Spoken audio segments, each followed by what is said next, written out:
I am your host, Nizzy, and in this video, you guys are going to be breaking down the Milwaukee Bucks' first win in the NBA Finals in 50 years last night on their home court against the Phoenix Suns. Giannis was outstanding, you guys. They were able to take the game by a score of 120 to 100 against the Phoenix Suns last night. Giannis goes off for another 40-point game. That's back-to-back 40-point games for the Greek Freak. The dude's just been outstanding the last couple games. Really crazy, to be honest with you guys, especially as we were all expecting him to not possibly even play in the finals after he suffered that hyperextended knee in the Eastern Conference Finals against Atlanta. And the dude has not missed a step since he's been back, you guys. He's a little bit rough in that game one. I think he only had a 20-point performance, and then now he's on back-to-back 40-point games. I mean, this guy's been outstanding for his team. Finally got a little bit of help from his role players there. Drew Holiday decided to step up a little bit. Middleton did okay. They got a couple nice performances off of their bench players. Pat Connaughton had a nice game there. Bobby Portis, I think, had 11 points off the bench there after not playing in game 2. So overall, a nice performance from the Milwaukee Bucks yesterday. They needed that one desperately. Otherwise, I think it would have been series over if they went down 3-0 against the Suns. Tough game for Book, man. Devin Booker had a real rough one. Probably his worst game of the playoffs so far this year. We're going to break down that a little bit as well. A little bit biased reffing as well last night. They were allowing Giannis to bully ball the hell out of him. They weren't really calling too many charges or anything like that against Giannis, even though he was just bully balling guys in the paint yesterday, just using his big body with force there and pushing guys around in the paint. I mean, the Bucks were outstanding in the paint last night. They outscored Phoenix by a score of 54-40 inside the paint. Dusted them up by 14 there. Giannis was just unreal around the rim last night, getting all those offensive boards, getting lots of putbacks. He actually shot really well from the free throw line, which is surprising for Giannis. I believe he was 13 of 17 from the free throw line last night, which leads to be about 76%, which is definitely nice for him comparatively to what he's been shooting. Obviously, having that home court probably helps a little bit when he doesn't have all the crowd in the background chanting the time count to 10 on him there. So he had a really nice game, finished with 41 points, 13 rebounds, 6 assists, and a steal. Shot 14 of 23 from the field, so a nice shooting percentage in the 60% range as well on that. The guy was just an absolute stud. Put his team on his back once again. Got a little bit of help there. Middleton had a decent game, 18 points, 7 boards, 6 assists, and that chipped in with another steal on the defensive end as well. Only shot 6 of 14 from the field, which isn't a huge clip, but it was around 40-some%. But at least the guy's not just bricking up like 25 shots and bricking them all, so it was nice to see the shot totals kind of spread out across all of the Milwaukee Bucks.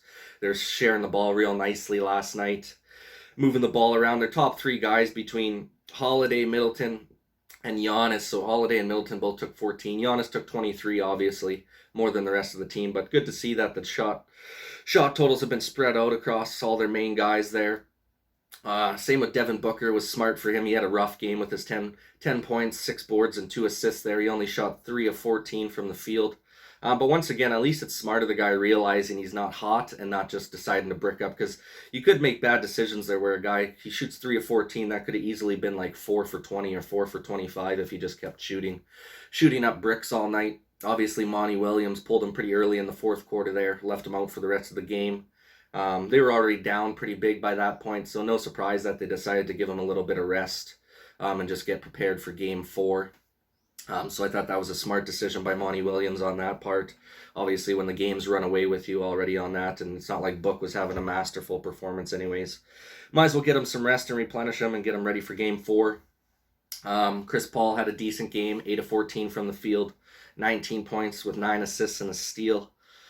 Just wasn't their night all around. Ayton had a rough go. He got into foul trouble real early, so he didn't play a lot of the game. He was sitting a lot. So that's as soon as he came out, that's when Giannis really started to dominate that paint.